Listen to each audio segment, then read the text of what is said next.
Hello students, welcome to your DS class. Today we will read lesson number 17 Punjab Kesari Lala Lajpat Rai. हम सबसे पहले तो हमें पता होना, आपने नाम सुना है कभी पंजाब केसरी लाला लाजपत राय का? सुना है नाम? अच्छा, आपने सरदार भगत सिंह का नाम सुना है? चंद्रशेखर आज़ाद, राजगुरु। बेटे, अगर आपने इनका नाम सुना है तो लाला लाजपत राय वो इंसान थे जिनके नेतृत्व में, जिनसे पूछ कर सलाह लेकर वो सभी देशभक्त भगत सिंह, राजगुरु, सुखदेव वगैरह काम किया करते थे। ठीक है, एक ही टीम थी। ठीक है, जब आप थोड़े बड़े हो जाओगे तो अपनी एसएससी में भी पढ़ोगे, बाल, पाल, लाल। ठीक है, 3 लोग थे जिन्होंने हमारे स्वतंत्रता आंदोलन में जान फूंक दी थी। बाल गंगाधर तिलक, पाल विपिन चंद्र पाल, और लाल लाला लाजपत राय के लिए इस्तेमाल होता है।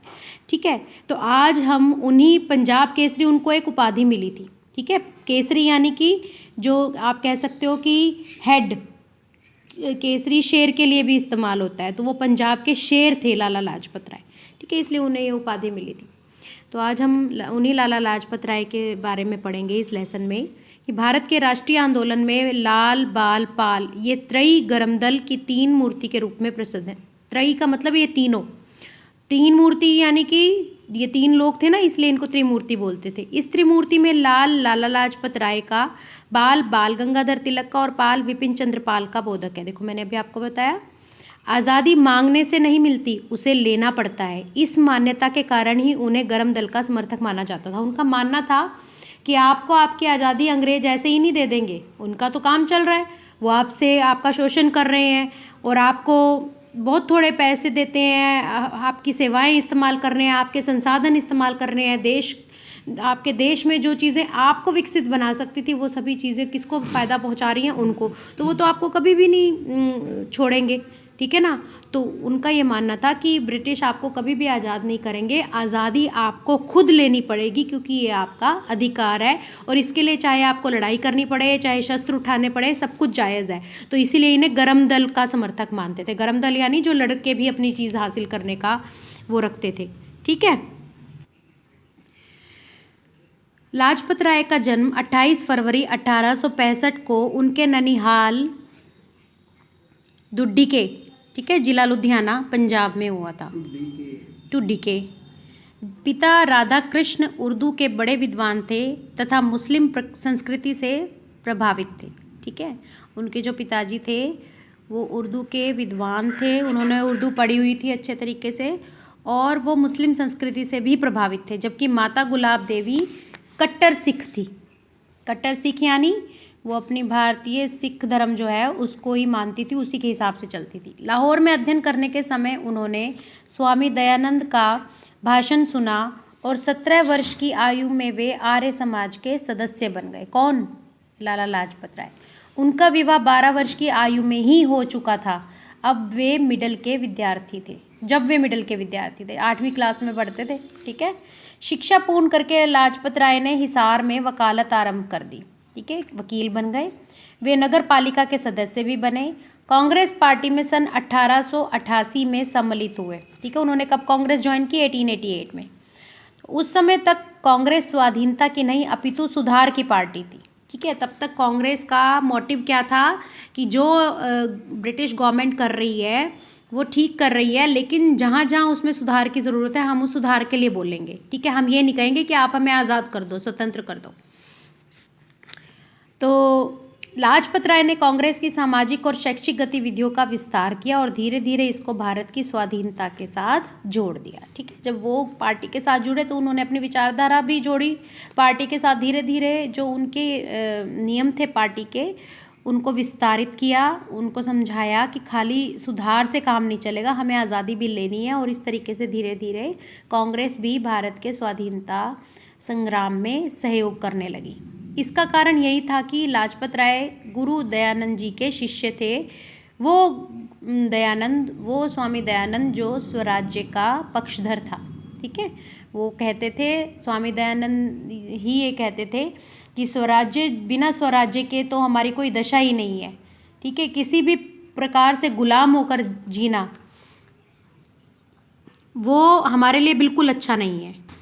तो स्वामी दयानंद ने ये कहा था कि विदेशी राज्य चाहे वो कितना ही अच्छा क्यों ना हो, हमारे स्वराज्य का, अपने शासन का, अपने ही लोगों के राज्य का मुकाबला नहीं कर सकता। ठीक है ना। देखो, एक तो राज्य हम खुद ही करें और एक कोई और आके हमें बताए कि आपको ऐसे करना है, आपको ऐसे करना है, आपके लिए अच्छा है, आपके लिए वो अच्छा है। तो वो कौन सी ज़्यादा चीज़ अच्छी है जो हम खुद अपने लिए डिसाइड करेंगे। ठीक है। लाला जी आर्य समाज को अपनी माता कहा करते थे। सन 1907 में लाला लाजपत राय ने पंजाब में एक बहुत बड़ा किसान आंदोलन चलाया, जिसके कारण उन्हें मांडले जेल भेज दिया गया। सन 1114 में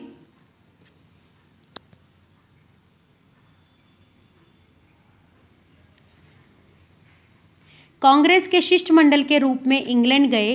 वे 5 वर्ष अमेरिका में भी रहे और वहाँ रहकर भारत की स्वतंत्रता के लिए जनमत तैयार किया। यानी विदेश में जाके भी वो ये नहीं बैठे कि भाई मैं आया हूँ यहाँ पे अपनी मौज मस्ती या अपने लिए काम करूँ, नहीं, उन्होंने वहाँ पे रहकर भी भारत की स्वतंत्रता के लिए जनमत यानी लोगों को तैयार किया।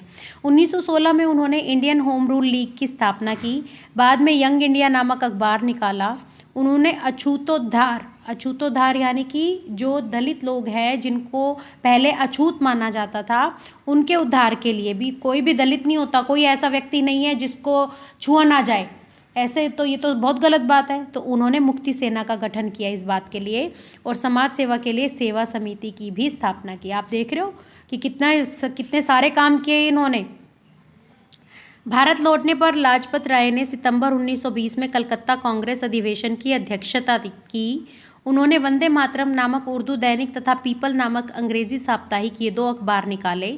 लाला लाजपत राय जी एक सफल और प्रभावपूर्ण वक्ता होने के साथ साथ सफल लेखक भी थे। मिस म्यो नामक ब्रिटिश महिला ने मदर इंडिया पुस्तक द्वारा भारतीयों, विशेषकर हिंदुओं की निंदा करने का एक प्रयास किया था, जिसका करारा जवाब लाला जी ने ही दिया था। उनकी पुस्तक का नाम था फादर इंडिया। सन 1922 में गांधी जी द्वारा असहयोग आंदोलन स्थगित कर दिए जाने पर उन्हें क्षोभ हुआ यानी कि बुरा लगा। 1925 में वे केंद्रीय विधानसभा के सदस्य बने। बाद में पंडित मोतीलाल नेहरू के स्वराज दल में सम्मिलित हो गए, किंतु पंडित नेहरू के साथ उनकी निभी नहीं। क्या भारतीय स्वतंत्रता पाने के योग्य हैं, ये जांच करने के लिए आई हुई जब साइमन कमीशन भारत में आई तो उसका देशव्यापी विरोध हुआ। ठीक है, पूरे देश ने मिलकर उसका विरोध किया। 30 अक्टूबर 1928 को उसके विरोध में लाहौर में जो प्रदर्शन हुआ उसका नेतृत्व लाला जी कर रहे थे। पुलिस ने निर्दयतापूर्वक लाठियां बरसाई। लाला जी के सिर और छाती पर भी ये लाठियां पड़ी। इस चोट के परिणाम स्वरूप ही 17 नवंबर 1928 को उनका स्वर्गवास हो गया। मरने से पहले उन्होंने कहा था, मेरे शरीर पर पड़ी एक एक लाठी एक दिन ब्रिटिश साम्राज्य के ताबूत की कील सिद्ध होगी। तो इस प्रकार एक महान स्वतंत्रता सेनानी की मृत्यु 17 नवंबर 1928 को हो गई। तो आज आपने इस लेसन में देखा कि किस तरीके से आज़ादी चरखे से नहीं मिली है हमें। ठीक है, आज़ादी सिर्फ असहयोग आंदोलन से नहीं मिली है, आज़ादी सिर्फ अनशन करने से नहीं मिली है। आज़ादी हमें मिली है जब हमारे स्वतंत्रता सेनानियों ने, चाहे वो जवान थे, बच्चे थे, बूढ़े थे, कोई भी थे, जब उन्होंने अपनी जान की बाजी लगा दी, अपने शरीर, अपने जान का बलिदान कर दिया हमारे देश की आज़ादी के लिए, तब हमें आज़ादी प्राप्त हुई है। ठीक है, तो इस आज़ादी को संभाल के रखना है। ऐसे नहीं कोई भी आके कहे कि हमें चाहिए आज़ादी, हमें चाहिए पाकिस्तान की आज़ादी, हमें चाहिए ये आज़ादी, किसी को नहीं मानना। देश हमारा एक है और एक ही रहेगा। तो आज ये हमारा लेसन कंप्लीट हो गया। इसको लेसन को आपने फिर से एक बार अच्छे से पढ़ना है और इसके क्वेश्चन आंसर्स भी अपनी नोटबुक में करने हैं। आंसर्स मैं आपके साथ शेयर करूँगी। इनको लिखो और याद करो। Till then take care of yourself. मिलते हैं अब नेक्स्ट क्लास में और आगे पढ़ेंगे सबके फेवरेट किसके बारे में, सरदार भगत सिंह के बारे में। तो तब तक अपना ध्यान रखो और बाहर बिना मास्क के बिल्कुल नहीं जाना है। ठीक है, तो मिलते हैं नेक्स्ट क्लास में। Till then take care of yourself.